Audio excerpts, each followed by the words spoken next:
رسول اللہ صلی اللہ علیہ وسلم نے اس امت کے لیے بھی سخت حساب اور آسان حساب اس کے حوالے سے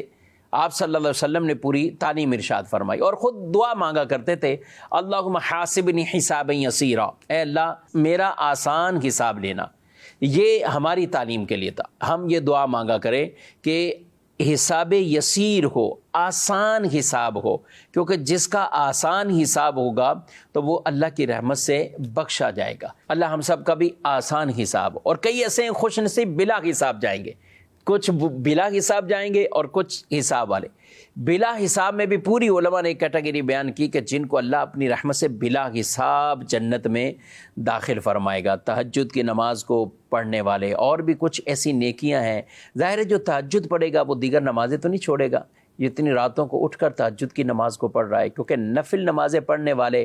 عام طور پر اس طرح کے اہتمام کرنے والے تو وہ فرائض کے اندر کوتاہی نہیں کرتے، وہ فرائض تو اپنے وقت میں پڑھتے ہی پڑھتے ہیں، لیکن ساتھ ایکسٹرا عبادت بھی کرتے ہیں، اور یہی وجہ ہے کہ وہ اللہ کے پیارے بندے ہوتے ہیں، اور جب لوگ سو رہے ہوتے ہیں اس وقت وہ بیدار ہوتے ہیں اور وہ نمازیں پڑھ رہے ہوتے ہیں۔ تو تہجد کی نماز پڑھنے کے عادی، ان کا بھی بلا حساب جنت کا داخلہ ہوگا اللہ کی رحمت سے۔ اسی طرح لوگوں کو معاف کرنے والے، جی معافی دینا،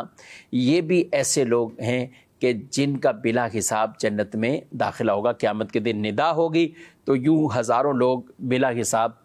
یہ بھی جنت میں داخل ہوں گے، اور پھر کچھ ہوں گے جن سے حساب لیا جائے گا، اور وہ حساب آسان ہے تو وہ بھی اللہ کی رحمت سے میں جنت میں داخل ہوں گے، اور جن سے پوچھ گچھ ہوئی حساب، یعنی اسی کو سخت حساب کہا گیا، تو وہ اسے کہا گیا کہ وہ ہلاک ہوگا، یعنی اس کے لیے دوزخ ہے، اس کے لیے عذاب کی صورت ہوگی۔ تو اما عائشہ صدیقہ رضی اللہ تعالیٰ عنہا یہ جب نبی کریم علیہ السلام سے سنا کہ حساب لیا جائے گا اور وہ حساب لے کر عذاب میں مبتلا کیا جائے گا، تو جب پوچھا اما عائشہ صدیقہ رضی اللہ تعالیٰ عنہا نے کہ اللہ تعالیٰ نے تو یہ ارشاد فرمایا ہے کہ وہ عنقریب ان سے آسان حساب لیا جائے گا،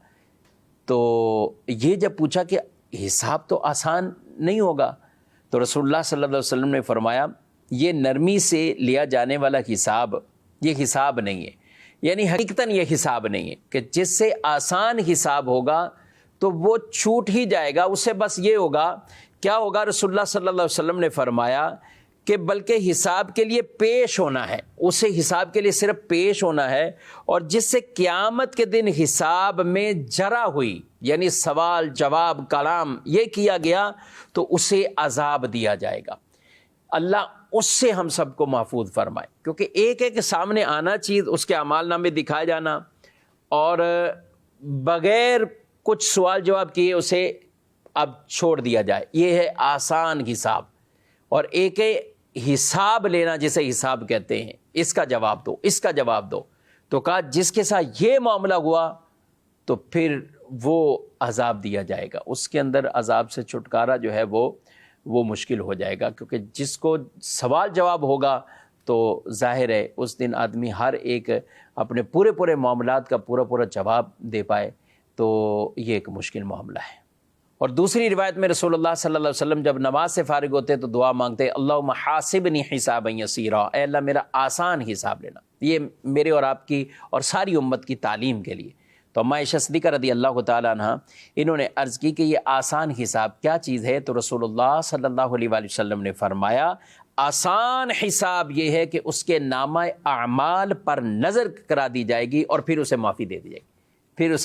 دی جائے گی، اور پھر فرمایا اے عائشہ جس سے حساب میں اس دن جرا کر لی گئی، یعنی کلام ہوا اس پر، اس سے جواب مانگا گیا تو وہ ہلاک ہو جائے